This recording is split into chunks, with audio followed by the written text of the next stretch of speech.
सत्ता में बात आज उस लड़ाई की जो विरोधियों के सबसे सुरक्षित गढ़ में सेंध लगाने और खुद को मजबूत करने के लिए लड़ी जा रही है। ये लड़ाई यूपी में पूर्वांचल की जमीन पर लड़ी जा रही है और इस लड़ाई में आमने सामने हैं दो पार्टियां। जैसे एक एक बूंद से घड़ा भरता है, वैसे ही एक एक वोट से, एक एक सीट पर जीत से पार्टी मजबूत होती है, सरकार बनती है। ये बात सभी राजनीतिक पार्टियां बखूबी जानती हैं। इसलिए हर पार्टी चुनाव से पहले खुद को उन इलाकों में ज्यादा मजबूत करने की रणनीति बनाती है जहां विरोधी पार्टी का मजबूत जनाधार है। यूपी में इस लड़ाई की शुरुआत हो गई है। आज यूपी के पूर्वांचल में एक तरफ केंद्रीय गृह मंत्री अमित शाह और यूपी के सीएम योगी आदित्यनाथ थे, तो दूसरी तरफ समाजवादी पार्टी के मुखिया अखिलेश यादव थे। अमित शाह और योगी आदित्यनाथ आजमगढ़ यानी अखिलेश यादव के संसदीय क्षेत्र और गढ़ में पहुंचे तो ठीक उसी वक्त अखिलेश यादव गोरखपुर में थे। गोरखपुर यानी योगी आदित्यनाथ का गढ़।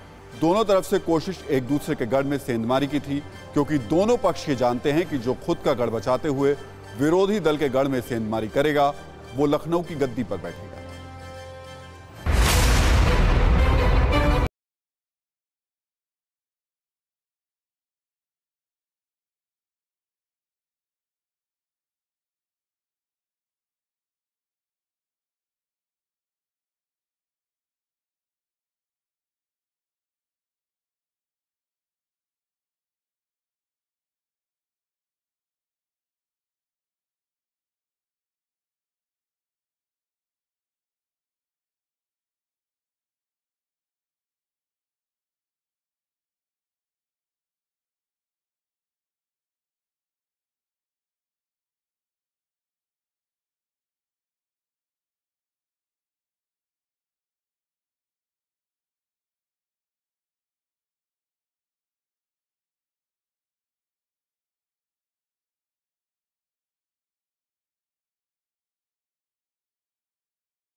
जैसे ही चुनाव आया है, अखिलेश जी को जिन्ना बहुत महान दिखने लगे हैं।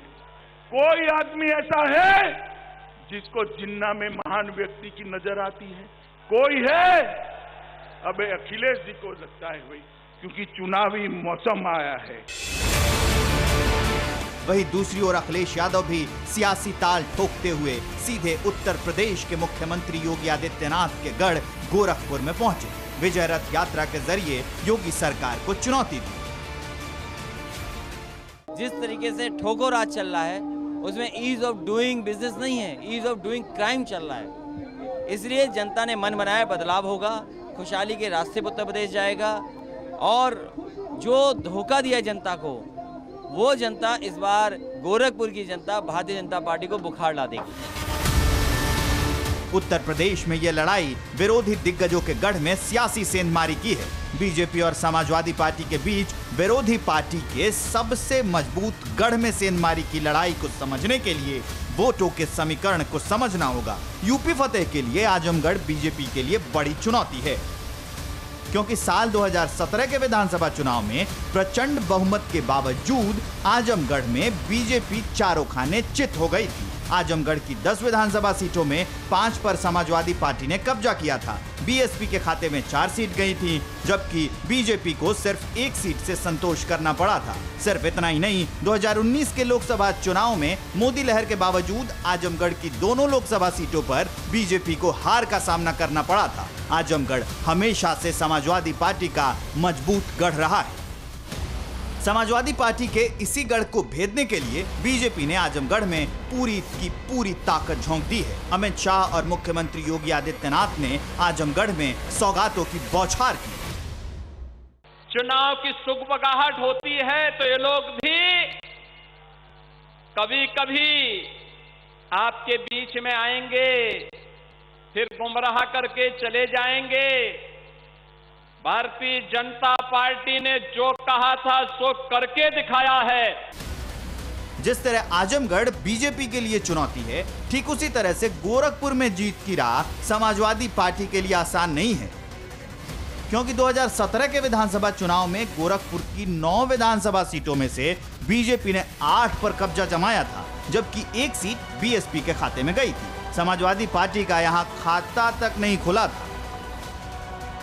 हालांकि सच ये भी है कि योगी आदित्यनाथ के सांसद सदस्यता छोड़ने के बाद गोरखपुर लोकसभा सीट पर समाजवादी पार्टी ने जीत दर्ज की थी। इतना ही नहीं, गोरखपुर के निषाद वोटरों में समाजवादी पार्टी की मजबूत पकड़ पिछले 3 दशकों से रही है। इसलिए अमित शाह और योगी आजमगढ़ का किला जीतने की रणनीति बना रहे हैं, तो अखिलेश योगी के गढ़ में पहुंचकर बीजेपी को ललकार रहे हैं।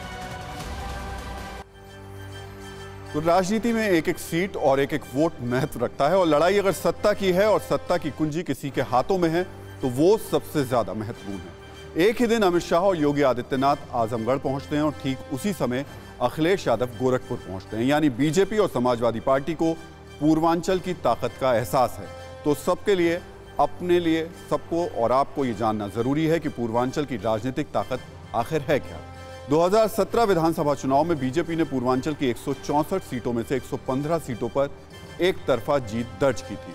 तब समाजवादी पार्टी को 17 सीटें मिली थी, बीएसपी को 14, कांग्रेस को 2 और अन्य को 16 सीटें मिली थी।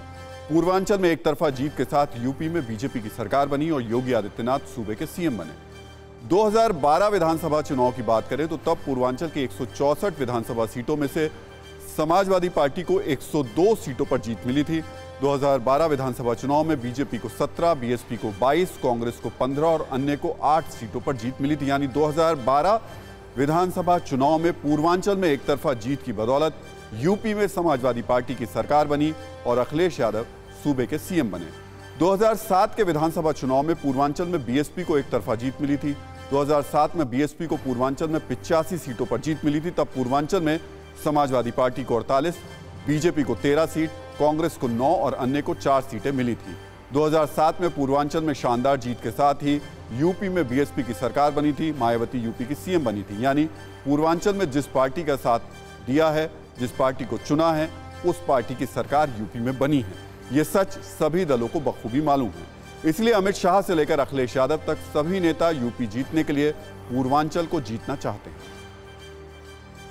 पूर्वांचल की राजनीतिक ताकत को ऐसे भी समझ सकते हैं कि इस वक्त देश के प्रधानमंत्री नरेंद्र मोदी पूर्वांचल के वाराणसी से सांसद हैं, तो यूपी के सीएम योगी आदित्यनाथ गोरखपुर के सांसद रहे हैं।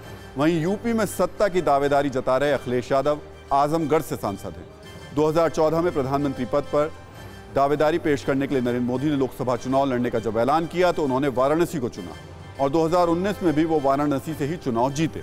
2017 में यूपी की सत्ता गंवाने के बाद अखिलेश यादव ने 2019 लोकसभा चुनाव लड़ने का ऐलान किया तो लखनऊ से दिल्ली जाने के लिए वो अपनी पारंपरिक, जिसको कहते हैं पारिवारिक, मैनपुरी सीट छोड़कर पूर्वांचल के आजमगढ़ पहुंचे। वहीं 2019 में कांग्रेस ने बीजेपी को चुनौती देने के लिए प्रियंका गांधी को सक्रिय राजनीति में उतारा तो उन्हें पूर्वांचल का ही प्रभारी बनाया गया और यूपी में फिर से कांग्रेस को मजबूत करने में जुटी प्रियंका गांधी ने 31 अक्टूबर को गोरखपुर में रैली की। यानी ये सभी पार्टियां जानती हैं कि पूर्वांचल में जीत यूपी की सत्ता की गारंटी है, इसीलिए सबकी नजर पूर्वांचल पर है। वैसे 2019 में ही प्रियंका गांधी ने कांग्रेसी कार्यकर्ताओं से रायबरेली में यह सवाल भी पूछा था कि क्या मैं वाराणसी से चुनाव लड़ जाऊं। अगर मेरी पार्टी कहेगी कि चुनाव लड़ना है तो मैं जरूर लड़ूंगी। खुद मेरी इच्छा है कि मैं पार्टी के लिए काम करूं, क्योंकि बहुत संगठन का बहुत काम है and I prefer to do that. तो विरोधियों के गढ़ में सेंध लगाकर उन्हें कमजोर कर अपना कद बढ़ाना ये राजनीतिक लड़ाई का मकसद है। इस मकसद को हासिल करने के लिए यूपी में तरह तरह के बयान दिए जा रहे हैं, तरह तरह के मुद्दे उठाए जा रहे हैं। अड़ी सोमवार से शुक्रवार शाम 6 बजे सिर्फ TV9 भारतवर्ष पर। देश बनता है अपने नागरिकों से, ऐसे नागरिक जो अधिकार के साथ कर्तव्य पर भी ध्यान दें, जो सच्चाई का आदर करें लेकिन असत्य से लड़ना भी सीखें, जो सिर्फ जानकार न बने बल्कि जागरूक भी रहें। इस काम में TV9 डिजिटल है आपका मददगार लगातार, ताकि आप भीड़ का हिस्सा न बने बल्कि राह दिखाएं भीड़ को। देखते रहिए TV9 डिजिटल।